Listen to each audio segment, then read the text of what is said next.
ആദ്യ രൂപം വിശുദ്ധ വേദപുസ്തകത്തിൽ കാണുന്നത് ഇയ്യോബിന്റെ കുടുംബത്തിലാണ്.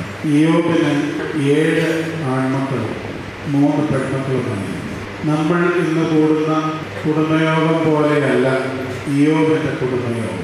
ഈ മക്കൾ അവരുടെ ടേം അനുസരിച്ച് ഓരോരുത്തരുടെയും ഭവനത്തിൽ മറ്റ് സഹോദരങ്ങളെ കൂട്ടി വിരുന്ന് കഴിക്കുന്ന രീതി ഉണ്ടായിരുന്നു.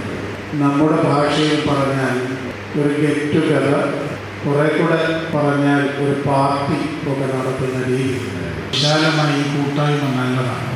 എന്നാൽ അടിസ്ഥാനപരമായി നമുക്ക് എല്ലാവർക്കും ഉണ്ടാകേണ്ടത് അവരവരുടെ വീട്ടിലെ കുടുംബ കൂട്ടായ്മകളാണ്.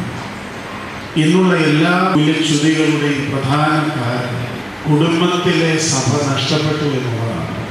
കുടുംബത്തിലെ സഭ വീണ്ടെടുക്കണം, എങ്കിൽ മാത്രമേ സൊല്യൂഷൻ ഉള്ളൂ. അതിനാണ് ഞാൻ നിങ്ങളെ ആഹ്വാനം ചെയ്യുന്നത്. ദൈവത്തെ സ്തുതിച്ചുകൊണ്ട് ഈ സമ്മേളനം ഉദ്ഘാടനം ചെയ്തതായി പ്രഖ്യാപിക്കുന്നു.